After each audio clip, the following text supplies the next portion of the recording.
안녕하세요, 병아리입니다.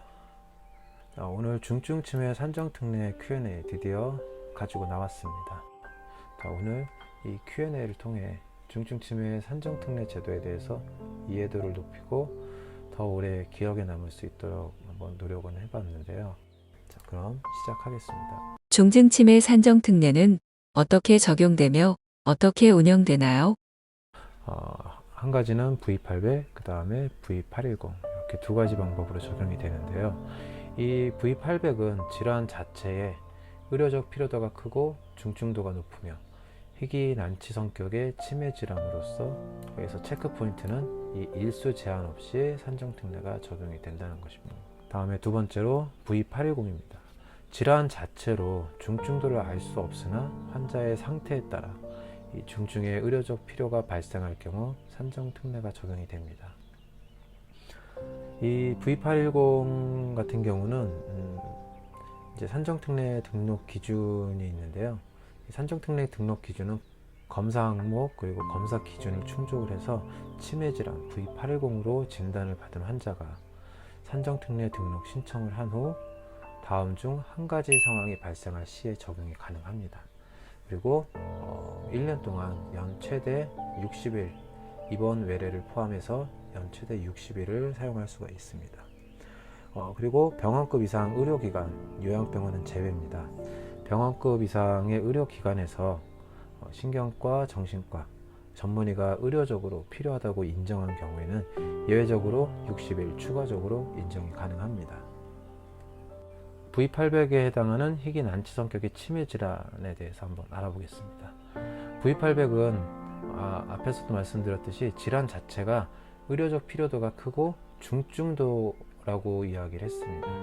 이 중증도가 높으며 희귀 난치 성격의 치매 질환으로 일수 제한 없이 산정특례가 적용이 됩니다. 중요 키포인트는 이 중증도가 될 것입니다. 그래서 상병 질환명을 한번 보면 조기 발병 알츠하이머병에서의 치매, 그리고 알츠하이머병 2형이 있고요.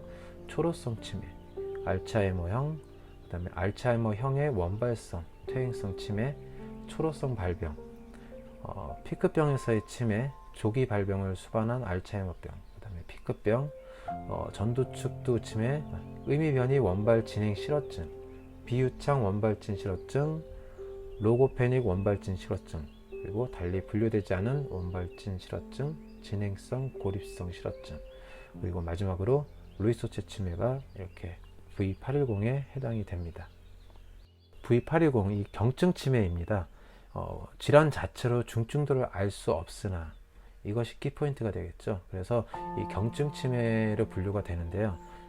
만기 발병 알츠하이머병에서의 치매가 있고요. 그 다음에 알츠하이머병 1형입니다.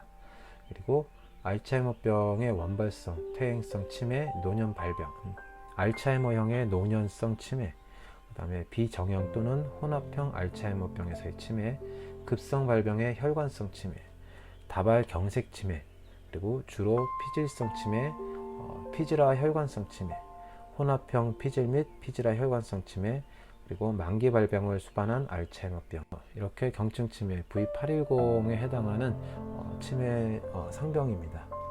중증치매 산정특례 등록 신청 방법은 어떻게 되나요?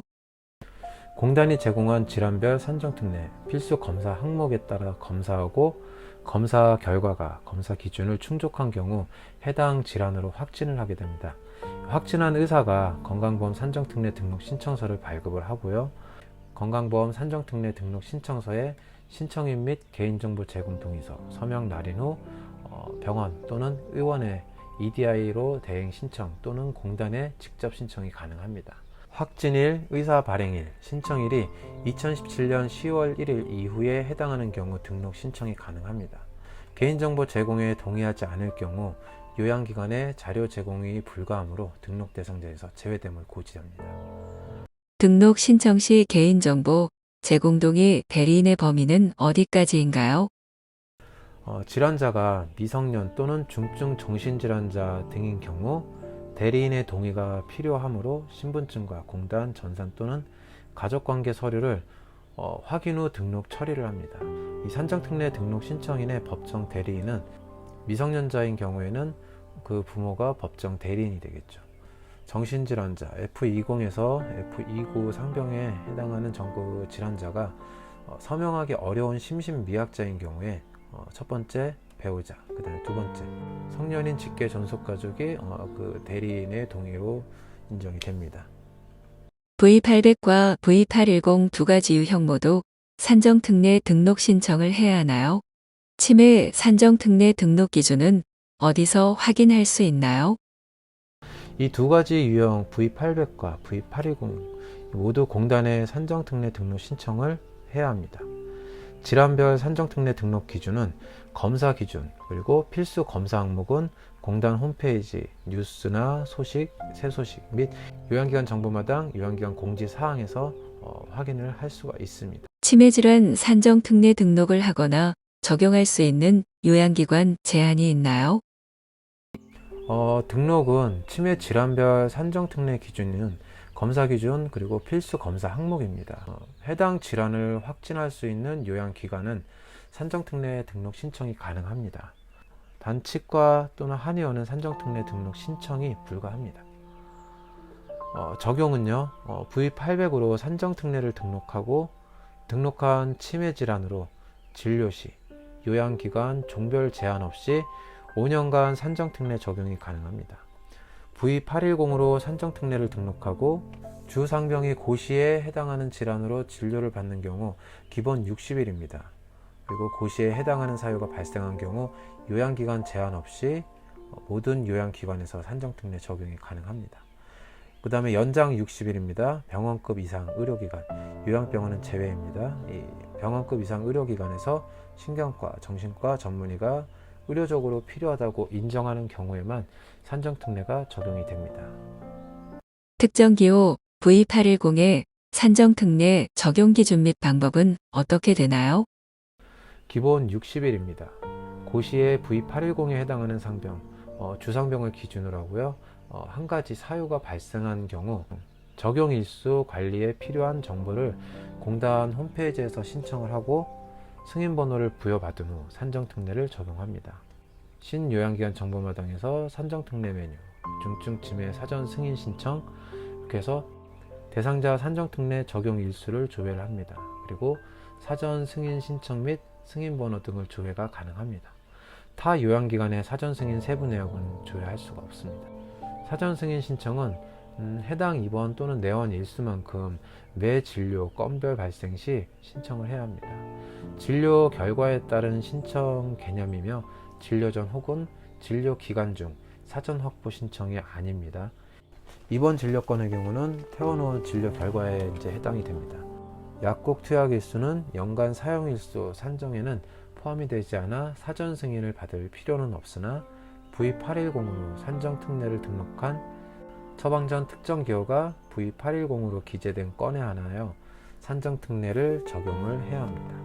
이 특정 기호 V810은 등록 대상자의 산정특례 적용 여부는 진료를 담당하는 의사가 판단을 해서 적용을 하며 환자 또는 보호자가 적용 여부를 선택은 할 수 없습니다. 매년 산정특례를 적용받을 수 있는 일수가 해당 차수에 남아 있더라도 다음 차수로 이월되지 않고 소멸됩니다. 기본 60일 플러스 연장 60일.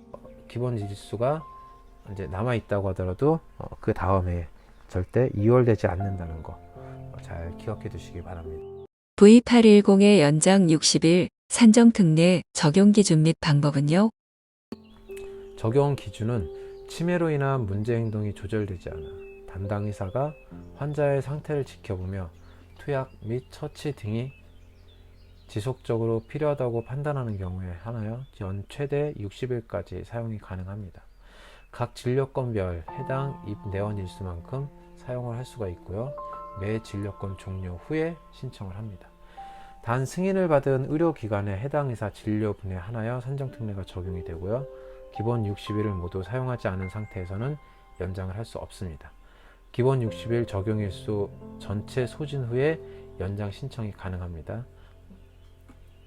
적용 방법은 연장 60일에 대한 산정특례를 적용하기 위해서는 요양기관 가까운 공단 지사로 사전 승인 신청서와 의사 소견서를 제출하여 신청을 하고요. 제출 방법은 직접 방문 또는 팩스, 우편입니다. 그리고 공단은 신청 내역과 사전 승인 신청서 및 의사 소견서, 산정특례 등록 내용 및 기준을 검토해서 적정한 경우에 승인을 해줍니다. 특정기호 V810의 사전 승인 신청 절차를 상세하게 알고 싶어요. 첫 번째, 이 요양기관 정보마당에서 수진자 자격을 확인을 합니다. V810 자격 사전 승인 일수를 이제 받는 거죠. 그리고 V810 수진자의 차수별 등록기간, 차수 시작일에서 차수 종료일, 이렇게 사전 승인 일수 연장 전, 연장 후 각각의 승인 일수 사용 누계값을 확인을 합니다. 연장 전 사용 승인 일수와 연장 후 사전 승인 일수 각각 최대 60일입니다. 그리고 입원 진료권의 경우에는 퇴원 후 신청을 하는데요.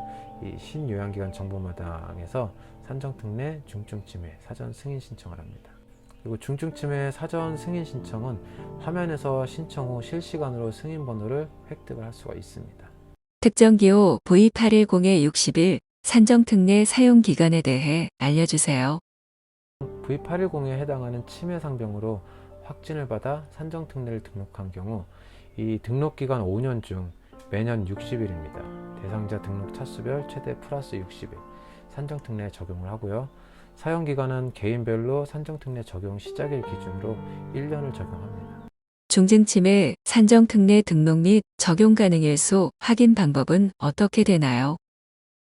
이 산정특례 등록자의 적용 일수는 기본 60일 및 연장 60일권에 대한 사전 승인 일수, 공단 홈페이지 요양기관 정보마당 수진 자격 조회에서 확인이 가능합니다. V810 산정특례 등록자에 대한 해당 요양기관의 세부 적용, 이 승인 신청 내역은 요양기관 정보마당 사전 승인 신청에서 확인을 할 수가 있습니다. 산정특례 자격 변경 그리고 신청 방법을 알려주세요. 중증치매로 산정특례 V810 등록된 대상자가 등록기간 중에 V800에 해당하는 상병으로 확진을 받고 V800 산정특례 등록을 신청하려고 하는 경우에 V810에서 V800으로 바뀌는 것이죠. 이때 V810으로 산정특례가 등록이 되어 있어서 EDI로 신청은 불가능합니다. 자동으로 반송이 됩니다. 반드시 건강보험 산정특례 등록 신청서 이 V800 등록 신청서를 이 공단 지사에 서면으로 제출을 해야 됩니다. 제출 방법은 팩스, 우편 또는 신청자가 직접 방문을 하셔서 이제 이렇게 변경 신청을 하셔야 됩니다. V810으로 등록된 내역을 신청서 V800, 이제 V800으로 변경되는 신청서가 공단에 접수된 날에 직전 일자로 종료 처리, V800 접수권에 대해서 수작업으로 산정특례 등록을 해야 하며 이때 산정특례 적용 시작일은 신청서가 공단에 접수된 날을 기산점으로 합니다. 그래서 빠르면 빠를수록 좋겠죠. V800에서 V810으로 산정특례 등록 작용이 변경하는 경우도 위와 동일한 기준과 방법을 적용해서 처리합니다. 같은 날에 2개 이상 복수의 요양기관 혹은 진료가에서 V810으로 산정특례를 적용받는 경우 처리 방법은 어떻게 될까요? 같은 날에 2개 이상의 요양기관에서 외래 진료를 받은 경우 사용일수는 1일로 산정을 합니다. 요양기관별로 사전 승인 번호는 각각 신청을 할 수가 있지만 사용일수는 1일로 산정을 합니다. 동일 요양기관 복수의 진료과에서 산정특례 적용을 받은 경우 이때는 사전 승인 번호도 한 개만 승인을 받아서 동일 번호로 청구를 합니다. 사용 일수는 1일로 산정이 되죠. 다음 동일 요양기관에서 같은 날 입원과 외래 진료를 같이 받은 경우입니다. 이때도 사용 일수는 1일만 산정을 합니다. 진료비 청구를 기준으로 이 사전 승인 번호 신청을 합니다. 예를 들어서 입원, 외래를 분리해서 청구하는 경우 각각 사전 승인 번호를 신청을 하는 거죠. 입원, 외래를 같이 청구하는 경우에는 사전 승인 번호를 한 번만 신청을 합니다. 병원에서 중증치매 산정특례 V810 등록자 적용 및 진료비 청구 방법에 대해서 알려주세요. 첫 번째, 요양기관에서 공단으로 이제 신청을 하죠. 요양기관 정보마당의 수진 자격 조회에서 산정특례 등록 자격과 중증치매 산정특례 사전 승인 일수를 확인을 합니다. 이 공단 홈페이지인 요양기관 정보마당에 이 산정특례 메뉴에서 중증치매 사전 승인 신청을 합니다. 그리고 산정특례 적용 일수 관리에 필요한 내역을 등록 또는 신청을 하고요. 자, 그렇게 되면 공단은 이제 요양기관으로 이제 사전 승인 신청권에 대해서 실시간으로 승인번호를 부여하는데요. 승인번호에 대해서 좀 자세하게 여러분들이 알고 가셔야 되는데요. 여기 앞에 첫 번째 칸은 입원 또는 외래를 구분하게 되죠. 그래서 입원일 경우에는 1번, 외래일 경우에는 2번을 넣습니다. 그리고 두 번째 칸은 연도의 마지막 두 자릿수를 넣는데요. 올해 2021년도이니까 21이 들어가겠죠. 그리고 이 8자리는 이제 자동으로 부여가 됩니다. 공단에서 심평원으로 가는데요. 산정특례 적용 일수 승인 또는 변경 내역을 이메일로 송부를 합니다. 그 이후에 요양기관에서 다시 심평원으로 청구 시에 산정특례 등록번호를 기재하지 않고 사전 승인번호를 기재해서 진료비를 청구를 합니다. 단 약국은 산정특례 등록번호도 기재를 해야 합니다. 마지막으로 심평원에서 다시 요양기관으로 오는 겁니다. 이때는 청구 내역과 사전 승인 내역을 비교를 해서 불일치건에 대해서는 반송을 하게 되죠. 중증치매 산정특례 입원 진료 시 적용 방법이 궁금해요.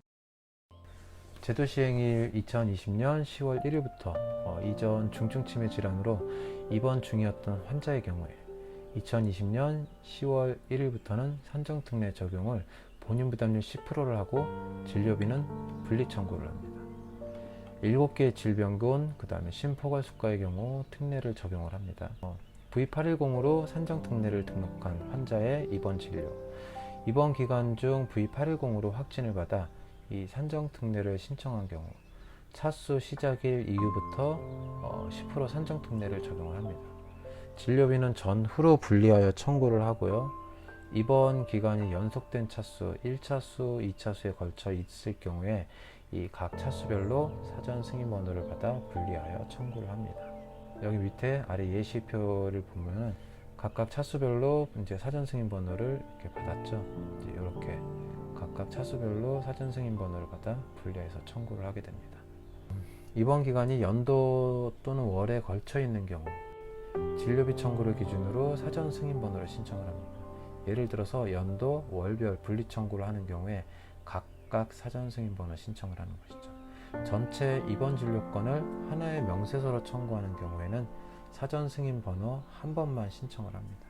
7개의 질병군은 이 고시에 명시된 주상병이 질병군 범주의 결정 또는 그 분류 번호의 주 진단 범위에 해당하지 않으므로 V810 적용 대상이 아닙니다. 단 V810에 해당하는 상병이 기타 진단인 경우에 이 기타 진단으로 부여는 가능하지만 이 산정특례 적용은 불가능합니다. 중증치매 가정간호 V811 청구 방법은 어떻게 하나요? 이 특정기호 V810으로 등록한 환자가 해당 상병으로 가정간호를 진료를 한 경우에도 이 사전 승인번호를 신청을 하고 사전 승인번호를 기재를 해서 진료비를 청구를 합니다. 단 이 가정간호는 외래 청구권과 같은 날에 입원을 하는 경우 이때는 환자의 사전 승인번호를 각각 별도로 신청을 하고 사용 일수는 1일로 산정을 합니다. 희귀난치 질환으로 산정특례를 등록한 자가 치매 상병으로 산정특례 적용을 받을 수 있나요? 희귀난치 질환으로 산정특례 등록한 자는 치매 상병으로 산정특례 적용을 받을 수 없습니다. 하지만 각각 등록을 해서 산정특례 적용은 가능합니다. 자, 지금까지 치매 산정특례 Q&A 총 16가지 유형에 대한 Q&A를 진행을 했습니다. 이 원무행정 업무에 좀 많은 도움이 되고 그와 더불어 이 치매 어르신들 가족 보호자분들에게도 치매 산정특례 관리와 진료비 등에 대한 이해를 높일 수 있는 좋은 시간이 되었기를 바라면서 저 병아리는 다음 시간에 더 좋은 컨텐츠로 다시 찾아뵙겠습니다. 시청해주셔서 감사합니다.